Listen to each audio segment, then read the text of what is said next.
হরে কৃষ্ণ। আজ 29শে চৈত্র 1432 ও 13ই এপ্রিল 2026 একাদশী বরুথিনী ও নীলের উপবাস। এই পবিত্র দিনে আমি ভাগবতম পাঠ করছি। আজ আমি পাঠ করছি শ্রীমদ্ ভাগবতমের চতুর্থ স্কন্দ দ্বিতীয় ভাগ পঞ্চবিংশতি অধ্যায় রাজা পুরঞ্জনের কাহিনীর শ্লোক 14 থেকে 17।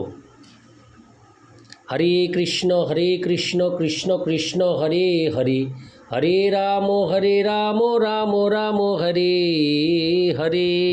শ্লোক 14। প্রাকারো পবনাট্টাল পরিক্ষৈরক্ষ তোরণৈ স্বর্ণ রৌপায়সৈ শৃঙ্গৈ সংকুলাং সর্বত গৃহৈ। অনুবাদ: সেই নগরীটি প্রাচীর, উপবন, অট্টালিকা, পরিখা, গবাক্ষ ও বহির্দ্বার দ্বারা সুশোভিত ছিল। সেখানকার গৃহসমূহ স্বর্ণ, রৌপ্য ও লৌহ নির্মিত শিকড়ের দ্বারা অলঙ্কৃত ছিল।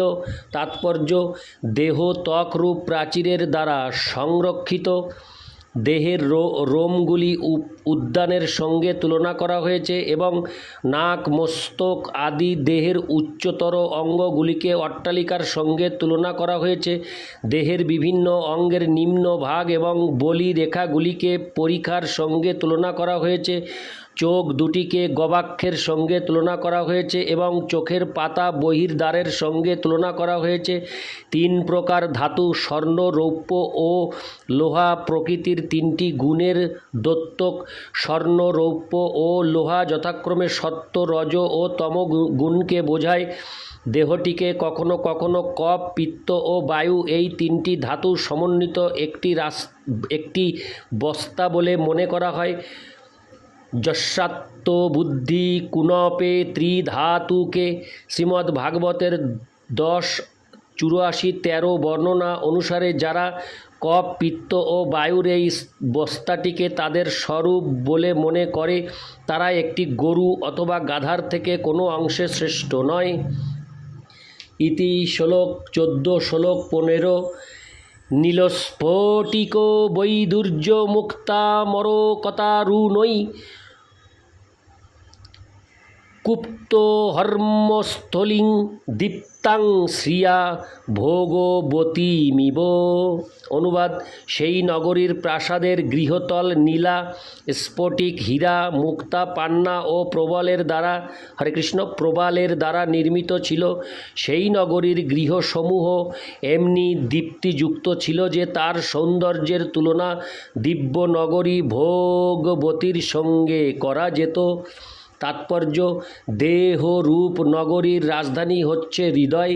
রাজ্যের রাজধানী যেমন উচ্চ অট্টালিকা ও দীপ্তিময় প্রাসাদে পূর্ণ থাকে, ঠিক তেমনি হৃদয় জড় সুখভোগের বিভিন্ন বাসনা এবং পরিকল্পনায় পূর্ণ। এই প্রকার পরিকল্পনাগুলিকে নীলা, প্রবাল, মুক্তা, পান্না আদি মূল্যবান রত্নের সঙ্গে তুলনা করা যেতে পারে। হৃদয় হচ্ছে সব রকম জড় সুখ ভোগের পরিকল্পনার কেন্দ্র।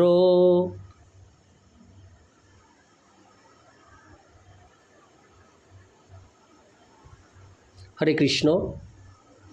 ইতি শ্লোক 15। শ্লোক 16। সবাচত্বরোত্থাভিরা ক্রীড়ায়তনাপনৈ চৈত্যধ্বজপতাকাভির্যুক্তাং বিদ্রুমবেদীভি। অনুবাদ: সেই নগরী বহু সভাগৃহ, চতুষ্পথ, রাজপথ, ভোজনালয়, দ্রুত ক্রীড়ার স্থান, বাজার, বিশ্রামস্থান, ধ্বজ, পতাকা এবং সুন্দর উদ্যান সমন্বিত ছিল। তাৎপর্য: এইভাবে রাজধানীর বর্ণনা করা হয়েছে। রাজধানীতে বহু সভাগৃহ, রাজপথ, চত্বর, বীথি ও রাস্তা, দ্রুত ক্রীড়ার স্থান, বাজার ও বিশ্রাম স্থান থাকে এবং সেগুলি ধ্বজ ও পতাকার দ্বারা সুসজ্জিত থাকে। চত্বরের চারপাশে রেলিং থাকে এবং সেখানে গাছপালা থাকে না। দেহের হৃদয়কে সভাগৃহের সঙ্গে তুলনা করা যায়, কারণ জীব পরমাত্মা সহ হৃদয়ে অবস্থান করে। সেই সম্বন্ধে ভগবদ্ গীতায় 15:15 বলা হয়েছে, সর্বস্ব চাহং হৃদি সন্নিবিষ্ট মত্ত স্মৃতির জ্ঞানমোপোহনং চ। হৃদয় হচ্ছে সমস্ত স্মৃতি, বিস্মৃতি ও জ্ঞানের কেন্দ্র। দেহের চক্ষু, কর্ণ, নাসিকা ও মুখকে ইন্দ্রিয় সুখ ভোগের আকর্ষণীয় চত্বরের সঙ্গে তুলনা করা যায় এবং ইড়া, পিঙ্গলা ও সুষুম্না এই তিনটি নাড়িকে রাজপথের সঙ্গে তুলনা করা যায়। দেহাভ্যন্তরস্থ বায়ুকে যৌগিক পন্থায় সংযত করা হয় সুষুম্না নামক নাড়ির মাধ্যমে, তাই সেটিকে বলা হয় মুক্তির পথ। দেহটা হচ্ছে বিশ্রামস্থল, কারণ জীব যখন পরিশ্রান্ত হয়ে পড়ে তখন সে দেহের অভ্যন্তরে বিশ্রাম করে। হাতের তালু ও পায়ের পাতাকে ধ্বজ ও পতাকার সঙ্গে তুলনা করা হয়েছে। ইতি শ্লোক 16। শ্লোক 17। পর্যাস্তু বাহ্যোপবনে দিব্য দ্রুম লতাকুলে নদোদ্দিহঙ্গালি কুল কোলাহল জলাশয়ে। অনুবাদ: সেই নগরীর বাইরে এক সুন্দর সরোবরের চারপাশে বেষ্টন করে বহু সুন্দর বৃক্ষ ও লতা ছিল। সেই সরোবরের চারপাশে পক্ষীকুল মধুর স্বরে সর্বক্ষণ কূজন করত এবং ভ্রমরেরা গুঞ্জন করত। তাৎপর্য: যেহেতু দেহটি একটি মহানগরীর মতো, তাই সেখানে অবশ্যই ইন্দ্রিয় সুখভোগের জন্য সরোবর ও উদ্যানের বিবিধ আয়োজন ছিল। দেহের যে সমস্ত অঙ্গগুলি যৌন উত্তেজনার সৃষ্টি করে, এখানে পরোক্ষভাবে সেগুলির কথা বলা হয়েছে।